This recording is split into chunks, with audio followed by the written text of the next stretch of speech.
नमस्कार, Sridevi classes YouTube channel पर आपका स्वागत है। आज हमारी प्लेलिस्ट इलेक्ट्रिकल मशीन डिजाइन में बात करते हैं ट्रांसफार्मर डिजाइन में सबसे महत्वपूर्ण पहलू पे, आउटपुट इक्वेशन कैसे डिराइव करते हैं और जानते हैं कि ट्रांसफार्मर की रेटेड वीए उसके मैग्नेटिक फ्रेम की मेन डायमेंशंस के साथ क्या इंटर रिलेशनशिप रखती है। एक ट्रांसफार्मर की डिजाइन उसके दिए गए स्पेसिफिकेशंस के आधार पर जो हमारे पास अवेलेबल अलग अलग प्रकार के मटेरियल्स हैं उनका इकोनॉमिक उपयोग है, ताकि हम ट्रांसफार्मर के निर्माण में कॉस्ट को मिनिमाइज कर सकें, उसका वजन और आकार छोटा रहे और उसकी ऑपरेटिंग परफॉर्मेंस अच्छी आए। ट्रांसफार्मर की डिज़ाइन है वो हमारी मशीन की थ्योरी के कई फार्मूलों का, इक्वेशंस का इस्तेमाल करती हैं। मटेरियल्स के जो हमारे पास चार्ट्स हैं कैरेक्टरिस्टिक्स के, या टेबुलर फॉर्म में कोई मैथमेटिकल रिलेशनशिप है, इनका इस्तेमाल करती हैं और हम अपने पुराने इकट्ठे ज्ञान का भी उपयोग करते हैं ट्रांसफार्मर की डिज़ाइन पे। ट्रांसफार्मर डिज़ाइन की जो प्रचलित ह्यूरिस्टिक टेक्निक्स है उसमें हम कुछ पैरामीटर्स के मैग्नीट्यूड्स को एक लिमिटेड रेंज में वेराइंग करते हैं और बहुत सारे अल्टरनेट डिजाइन्स जनरेट कर लेते हैं। ध्यान रहे, डिजाइन बहुत सारे पैरामीटर्स के साथ एक ऐसा कॉम्प्रोमाइज है जो ऑप्टिमाइज कर रहा है किसी फंक्शन को, और किसी भी डिजाइन को हम सबसे बेहतरीन नहीं कह सकते। जब हमारे पास बहुत सारे डिजाइन अल्टरनेट आ जाते हैं तो हमारी प्रॉब्लम की जो कंस्ट्रेंट्स दी हुई हैं या हमारी जो ऑप्टिमाइजेशन के पैरामीटर दिए हुए हैं, जिसमें हम मैन्युफैक्चरिंग कॉस्ट को मिनिमाइज रख सकते हैं, साइज या वेट को कम कर सकते हैं, या मशीन के ऑपरेशन के दौरान लॉसेस को मिनिमाइज करने की बात सोच सकते हैं, उसके आधार पे किसी एक डिजाइन को सेलेक्ट कर लेते हैं। सिस्टमेटिकली ट्रांसफार्मर की डिजाइन की शुरुआत होती है मैग्नेटिक कोर फ्रेम की डायमेंशंस को सेलेक्ट करके, और ये सिलेक्शन हम ट्रांसफार्मर की आउटपुट अपरेंट वीए रेटिंग्स के साथ मैच करके करते हैं। और ये जो रिलेशनशिप है जो ट्रांसफार्मर की आउटपुट वीए रेटिंग्स को कोर फ्रेम की डायमेंशंस के साथ कनेक्ट करता है, उसे हम आउटपुट इक्वेशन कहते हैं। तो हम कह सकते हैं कि ट्रांसफार्मर की जो आउटपुट इक्वेशन है वो मैथमेटिकल रिलेशनशिप है जो ट्रांसफार्मर की rated apparent KVA output power को कोर के क्रॉस सेक्शन एरिया और कोर के बीच में वाइंडिंग कंडक्टर को इंसुलेशन के साथ प्लेस करने वाली विंडो की टोटल एरिया को कनेक्ट करती है, उसे आउटपुट इक्वेशन कहते हैं। हम पहले सिंगल फेज ट्रांसफार्मर के लिए आउटपुट इक्वेशन डिराइव करेंगे और बाद में बिल्कुल उसी स्ट्रेटेजी से थ्री फेज ट्रांसफार्मर की आउटपुट इक्वेशन डिराइव हो जाएगी, और दोनों आउटपुट इक्वेशंस के रिलेशनशिप में जो पहला नंबर है जो सिंगल फेज में 2.22 है और थ्री फेज में 3.33 है, बस उसका फर्क होगा, बाकी सारे पैरामीटर सेम आएंगे। हमारे ट्रांसफार्मर का आउटपुट केवीए डिपेंड करता है कि उसकी कोर में मैग्नेटिक वर्किंग फ्लक्स का मैग्नीट्यूड क्या है और वाइंडिंग में जो टर्न्स कितना एम्पियर करंट लेके एमएमएफ एम्पियर टर्न्स बना रहे हैं। वर्किंग के लिहाज से फ्लक्स की अमाउंट का रिलेशन कोर के क्रॉस सेक्शन एरिया से है, जबकि एम्पियर टर्न का रिलेशनशिप कंडक्टर की लेंथ और क्रॉस सेक्शन एरिया या वॉल्यूम से है। तो हम कह सकते हैं कि ट्रांसफार्मर के डिजाइन में दो पार्ट हो गए, एक आयरन मटेरियल और एक कंडक्टर मटेरियल। और हमारी आउटपुट इक्वेशन जब मैग्नेटिक फ्रेम की मेन डायमेंशंस को कलेक्ट करती है तो वो कोर के क्रॉस सेक्शन एरिया से आयरन की रिक्वायरमेंट को इंडिकेट कर रही है और विंडो एरिया से कंडक्टर मटेरियल की रिक्वायरमेंट को बता रही है। एक ट्रांसफार्मर की आउटपुट इक्वेशंस में स्पेसिफिक इलेक्ट्रिक और स्पेसिफिक मैग्नेटिक लोडिंग भी इंक्लूड होती है, जो कंडक्टर में कितनी करंट डेंसिटी है और मैग्नेटिक कोर में क्या फ्लक्स डेंसिटी ऑपरेशन की है, उन्हें रिप्रेजेंट करती हैं। किसी भी ट्रांसफार्मर में स्पेसिफिक मैग्नेटिक लोडिंग और स्पेसिफिक इलेक्ट्रिक लोडिंग डिपेंड करेगी कि हम मटेरियल क्या इस्तेमाल कर रहे हैं। अगर हम cold rolled grain oriented silicon steel use करते हैं तो स्पेसिफिक मैग्नेटिक लोडिंग अच्छी रखी जा सकती है। इसी तरह से एल्युमिनियम की बजाय अगर कॉपर कंडक्टर के तौर पे यूज किया जाता है तो स्पेसिफिक इलेक्ट्रिक लोडिंग ज्यादा रखी जा सकती है। स्पेसिफिक लोडिंग इस बात पर भी डिपेंड करेगी जो कंस्ट्रक्शन में हम इंसुलेटिंग मटेरियल यूज कर रहे हैं उनमें मैक्सिमम टेम्परेचर राइज को लिमिट करने के लिए ट्रांसफार्मर में कूलिंग किस तरह की यूज की हुई है। क्या वो ऑयल नेचुरल, एयर नेचुरल है, या ऑयल भी फोर्स्ड है और बाहर एयर भी फोर्स्ड है, या बाहर से हम कोई एक्सटर्नल वाटर कूलिंग कूलिंग का अरेंजमेंट कर रहे हैं। अगर हम टाइप ऑफ कूलिंग को इम्प्रूव करते हैं तो टेम्परेचर राइज लिमिट होने की स्थितियां बनेगी और हम स्पेसिफिक लोडिंग्स को ज्यादा रख सकते हैं। एक single phase core type transformer को शान हाईलाइट में और single phase shell type transformer को येलो हाईलाइट यहाँ प्रदर्शित किया हुआ है। एक कोर टाइप ट्रांसफार्मर में दो वर्टिकल लिम्स पर सराउंडिंग्स में जब हम वाइंडिंग वाउंड कर देते हैं तो यहाँ फ्लक्स का प्रोडक्शन होता है जो योक से अपना रास्ता पूरा करता है, और कोर लिम और योक के बीच में ये जो स्पेस है उसे हम विंडो एरिया कहते हैं, जिसमें हम ट्रांसफार्मर की प्राइमरी और सेकेंडरी या लो वोल्टेज वाइंडिंग कोर पे पहले और हाई वोल्टेज वाइंडिंग कोर पे बाद में अकोमोडेट करते हैं। और एक कोर टाइप ट्रांसफार्मर में आधी एलवी दोनों लिम पे जब होती है तो विंडो में पूरे एलवी के टर्न्स आ जाते हैं, और इसी तरह से पूरे आधी एचवी इधर और आधी एचवी इधर पूरे एचवी के टर्न्स आ जाते हैं। तो एक विंडो एलवी के पूरे टर्न्स और एचवी के पूरे टर्न्स को insulation, clearance, spacing, oil ducts इत्यादि के साथ यहाँ अकोमोडेट करती है। एक शेल टाइप ट्रांसफार्मर में सेंटर लिम पे हम वाइंडिंग करके मैग्नेटाइजेशन का फ्लक्स बनाते हैं जो ऊपर और नीचे योक से अपना रास्ता पूरा करता है, और साइड लिम से आधा आधा बट जाता है। तो साइड लिम का क्रॉस सेक्शन एरिया सेंटर लिम से आधा रखा जाता है। और यहाँ दो विंडो है, और जब हम कोर पे पहले एलवी और बाद में एचवी करते हैं, या चाहे सैंडविच वाइंडिंग में किनारों पे एलवी और बाद में अल्टरनेट एचवी एलवी की लेयर्स बनाते हुए वाइंडिंग करते हैं, तो आप पाते हैं कि विंडो में एलवी के सारे टर्न्स और एचवी के सारे टर्न्स आ जाते हैं। तो हमारी विंडो एरिया को एलवी और एचवी दोनों के सारे टर्न्स को इंसुलेशन, क्लियरेंस, स्पेसिंग और डक्टिंग्स के साथ अकोमोडेट करना है। तो दोनों शेल टाइप और कोर टाइप में विंडो एरिया पूरी प्राइमरी और सेकेंडरी के टर्न्स को अकोमोडेट करता है, चाहे कोर टाइप ट्रांसफार्मर हो चाहे शेल टाइप की दोनों विंडो हो। जब हम विंडो में कंडक्टर अकोमोडेट करते हैं तो कंडक्टर के चारों तरफ एनेमल के ऊपर डबल पेपर कवर कोटिंग्स होती है। इंटर लेयर के लिए हम नोमेक्स या डायमंड डोटेड इपॉक्सी लेयर वाली कोटिंग के पेपर इस्तेमाल करते हैं। एलवी और कोर, एलवी और एचवी, और एक एचवी से दूसरी साइड की एचवी के बीच में हम कार्डबोर्ड के और प्रेस बोर्ड्स के शीट्स इस्तेमाल करते हैं। हाई वोल्टेज पे पर्याप्त इंसुलेशन स्ट्रेंथ प्राप्त करने के लिए, डाइलेक्ट्रिक स्ट्रेंथ प्राप्त करने के लिए हम स्पेसिंग, सेपरेशंस और ऑयल के प्रेजेंस के लिए डक्टिंग छोड़ते हैं। ऐसी स्थिति में हम पाते हैं कि कंडक्टर का जो total net cross section area है उससे हमारी ये जो विंडो है उसका टोटल एरिया ज्यादा है, और इन दोनों के रेशो को हम विंडो स्पेस फैक्टर कहते हैं। हमारी किसी दूसरी वीडियो में हम विंडो स्पेस फैक्टर किन पैरामीटर्स पर डिपेंड करता है उसे बहुत डिटेल में डिस्कस करने वाले हैं, लेकिन यहाँ एक 11 kV के ट्रांसफार्मर में हमें बहुत सारी क्लियरेंस, प्रेस बोर्ड्स के सेपरेशंस, ऑयल डक्टिंग्स वगैरह चाहिए। तो टोटल विंडो एरिया का रफली 30% एरिया कंडक्टर स्पेस होता है। तो हमारा जो ये विंडो स्पेस फैक्टर है वो 11 kV के ट्रांसफार्मर के लिए रफली 0.3 के आसपास है, और अगर ये 33 kV के ट्रांसफार्मर हो या इससे ज्यादा वोल्टेज के ट्रांसफार्मर हो तो ये फैक्टर और ज्यादा कम हो जाएगा। जब हम ट्रांसफार्मर की वाइंडिंग्स में करंट फ्लो करते हैं तो करंट से I²R, कॉपर लॉसेस से हीट, टेम्परेचर राइज होती है। इसके साथ साथ कोर में भी अल्टरनेटिंग एक्साइटेशन से आयरन लॉस होते हैं। तो ये जो एलवी और कोर के बीच का सेक्शन है जहां दोनों तरह के लॉसेस साइमल्टेनियसली हो रहे हैं और जिसे ऑयल से कूलिंग के लिए प्रोविजंस कम है, वहां टेम्परेचर राइज ज्यादा हो सकती है। एक अच्छी ट्रांसफार्मर डिजाइन में हम एलवी में करंट डेंसिटी एचवी की कंपैरिजन में लगभग 5% कम रखते हैं, लेकिन अभी सिंपलिसिटी के लिए हम मान लेते हैं कि एलवी और एचवी की करंट डेंसिटी जो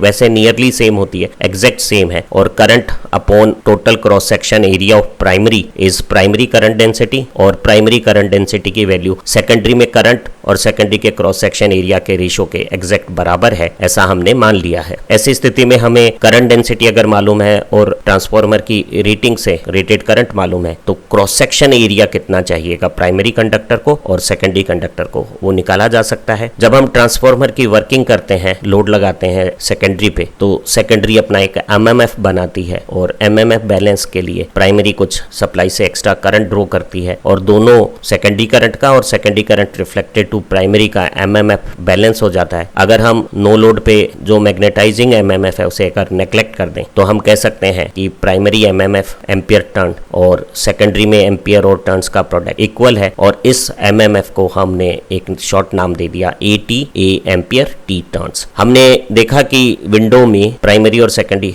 दोनों के पूरे कंडक्टर्स आ गए हैं, तो जो टोटल कॉपर एरिया विंडो में है, जैसे हमने AC कंडक्टर एरिया कहा है विंडो में, वो कॉपर एरिया हो गया प्राइमरी वाइंडिंग के टर्न्स का और कॉपर एरिया हो गया सेकेंडरी के वाइंडिंग्स का। इस कॉपर एरिया में अभी इंसुलेशन हमने इंक्लूड नहीं किया है, ये नेट कंडक्टर क्रॉस सेक्शन है और नंबर ऑफ टर्न्स हैं। तो हम कह सकते हैं कि प्राइमरी में जितने टर्न्स हैं और एक टर्न का जो क्रॉस सेक्शन एरिया है उसका product total cross section area जो हमारा प्राइमरी का यहाँ यूज होगा, इसी तरह से सेकेंडरी का टोटल क्रॉस सेक्शन एरिया हम एक टर्न के क्रॉस सेक्शन एरिया में सारे टर्न्स को मल्टीप्लाई करके निकाल सकते हैं और दोनों को जोड़ लेते हैं तो विंडो में total conductor cross section area कितना चाहिए वो कैलकुलेट हो जाएगा। तो हमने जाना कि चाहे कोर टाइप ट्रांसफार्मर हो चाहे शेल टाइप ट्रांसफार्मर हो, विंडो में जो कंडक्टर है वो पूरे प्राइमरी के टर्न्स को, जिनका एक टर्न का क्रॉस सेक्शन अगर AP हो तो सारे टर्न्स का क्रॉस सेक्शन इतना है, उन्हें अकोमोडेट कर रहा है। इसी तरह से वो सेकेंडरी के टर्न्स और सेकेंडरी के हर टर्न्स का अगर क्रॉस सेक्शन AS है तो सारे टर्न्स के क्रॉस सेक्शन को अकोमोडेट कर रहा है। तो जो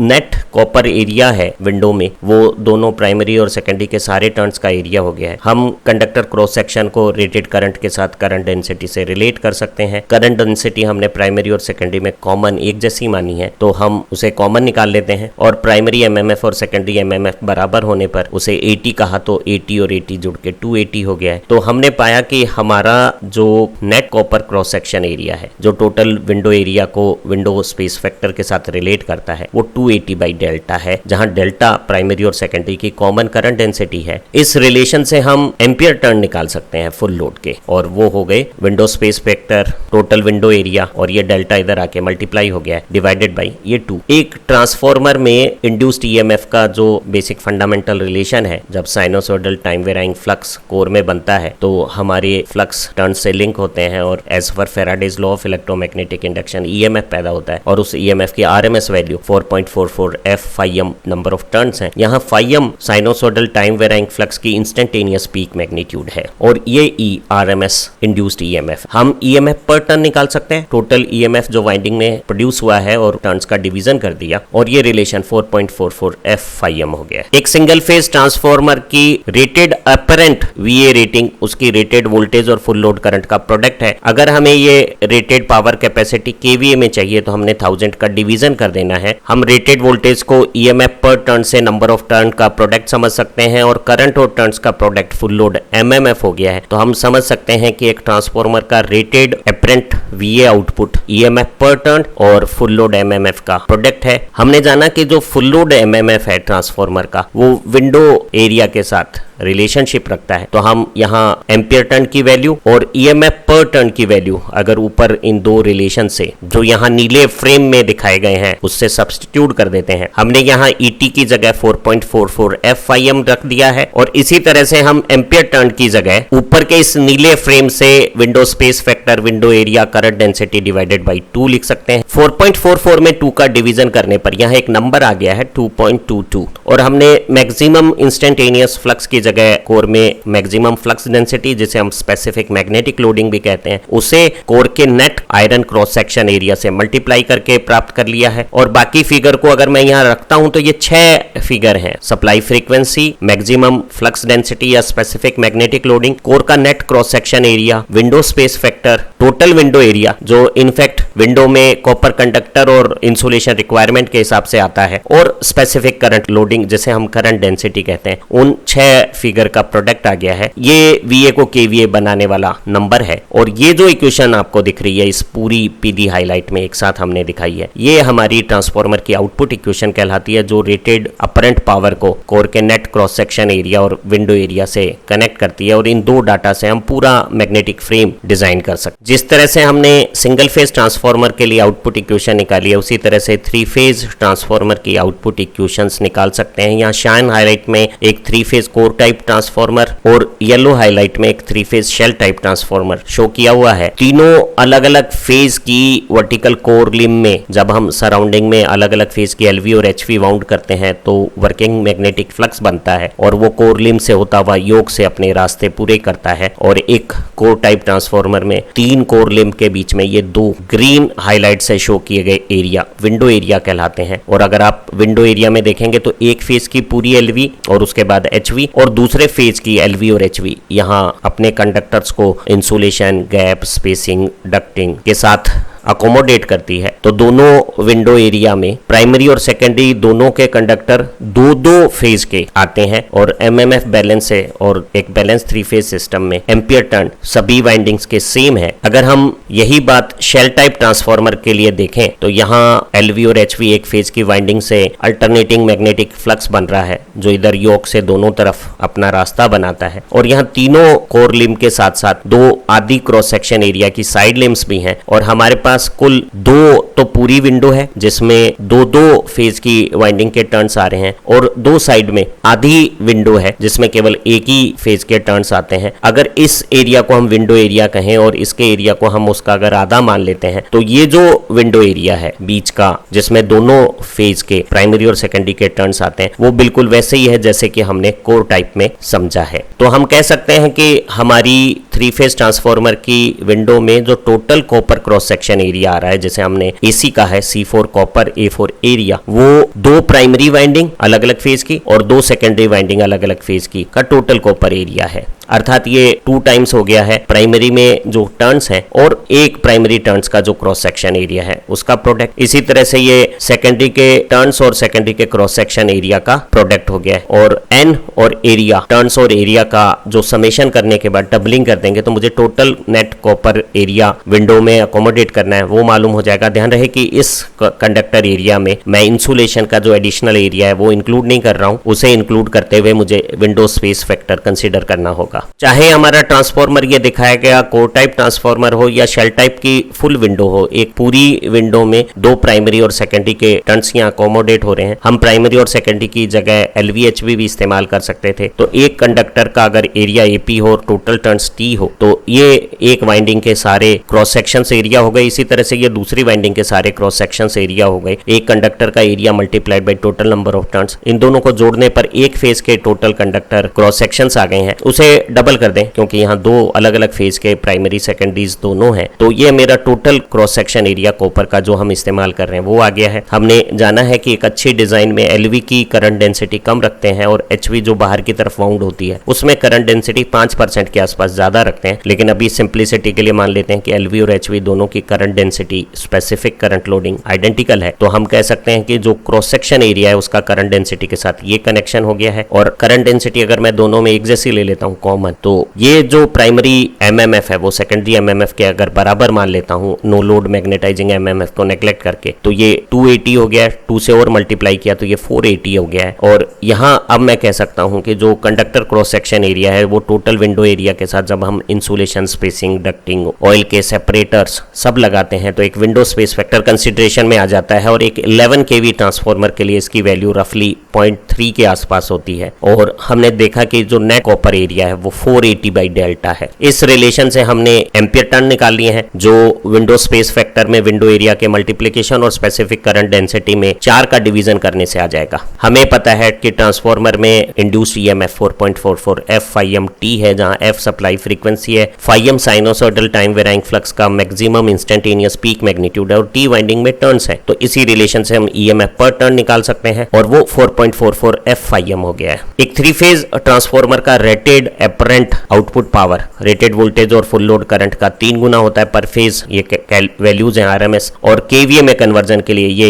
1000 का हमने डिवीजन कर दिया है। हमने रेटेड वोल्टेज को 1 टर्न की वोल्टेज और नंबर ऑफ टर्न के प्रोडक्ट के रूप जब रखा तो फुल लोड करंट के साथ टर्न्स का मल्टीप्लिकेशन ये फुल लोड एमएमएफ हो गया है। तो हमने देखा कि हमारे ट्रांसफार्मर का जो रेटेड आउटपुट एपरेंट वीए पावर है वो ईएमएफ पर टर्न और फुल लोड एमएमएफ का प्रोडक्ट है। और हम इन दोनों के प्रोडक्ट को बढ़ाकर रेटेड VA रेटिंग्स बढ़ा सकते हैं। अभी ET की जगह 4.44 FIM और AT की जगह KW डेल्टा बाई 4 अगर हम जैसा शान हाईलाइट में दिखाया हुआ है सब्स्टिट्यूट कर देते हैं तो ये 4.44 से डिवाइड होकर इस 3 से मल्टीप्लाई होकर एक फिगर बना देगा 3.33। जो सिंगल फेज ट्रांसफार्मर के आउटपुट इक्वेशन में 2.22 था, यहाँ 3 नहीं था और यहाँ 4 की जगह 2 था, तो यहाँ सिंगल फेज ट्रांसफार्मर के केस में 2.22 था। 3 फेज के केस में ये फिगर 3.33 आ गया है। बाकी फिगर सेम है। हमने मैक्सिमम फ्लक्स डेंसिटी की या स्पेसिफिक मैग्नेटिक लोडिंग के रूप में maximum instantaneous peak flux magnitude को रख दिया है और यहाँ AI कोर लिम के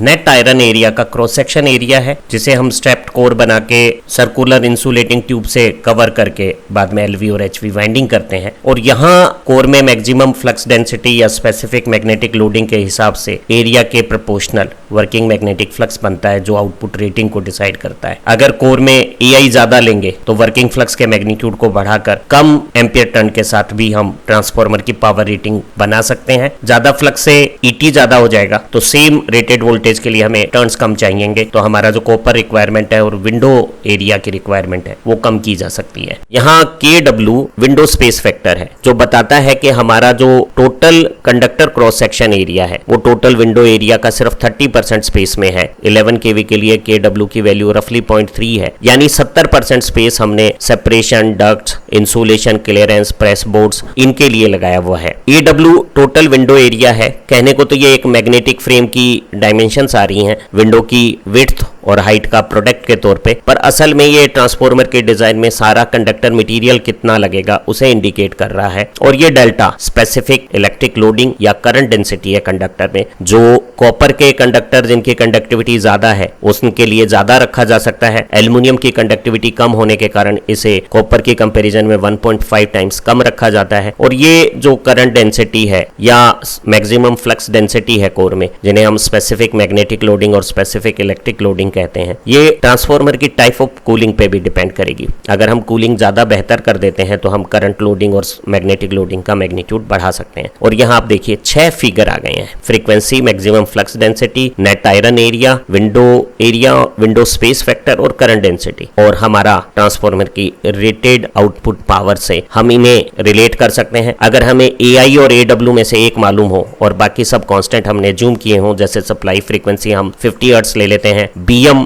हम cold roll grain oriented silicon steel के लिए 1.3 टेस्ला ले सकते हैं। विंडो स्पेस फैक्टर 0.25 से 0.3 के बीच में कोई फिगर हो सकता है। और डेल्टा जो करंट डेंसिटी है कॉपर कंडक्टर के लिए हम अगर 2.5 एम्पियर पर mm² ले लेते हैं। ध्यान रहे कि जब हम कैलकुलेशन करते हैं तो mm² को मीटर स्क्वायर में बदलते हुए यहाँ 10⁻⁻6 का एक मल्टीप्लाई फैक्टर 2.5 के साथ हमें इंक्लूड करना होगा, क्योंकि हम कैलकुलेशन MKS में करते हैं। तो हम AI और AW में से एक मालूम हो तो दूसरी पता कर सकते हैं अगर हमें ट्रांसफार्मर की रेटेड VA दी हुई हो। तो ये जो इक्वेशंस है ट्रांसफार्मर की आउटपुट इक्वेशन, ये हमारी ट्रांसफार्मर की मैन्युफैक्चरिंग में या डिजाइन में जो कोर फ्रेम की डायमेंशंस है उसे निकालने का एक टूल बन जाता है। आज की इस वीडियो से ट्रांसफार्मर डिजाइन की जो फंडामेंटल कंसेप्ट है वो डेफिनेटली आपको समझ में आ गई होगी। हमारी अगली वीडियो में जब आप specific loading, window space factor और इनके बारे में और जानकारी प्राप्त करेंगे और बाद की वीडियोस में न्यूमेरिकल कैलकुलेशंस को जब समझेंगे तो ट्रांसफार्मर डिजाइन आपको अच्छी तरह से समझ में आ जाएगी। आप अच्छा पढ़ें, तरक्की करें और हमारी इस वीडियो को अपने दूसरे साथियों के साथ शेयर करें, क्योंकि किसी ने ठीक कहा है, ज्ञान बांटने से बढ़ता है। Have nice time, happy learning.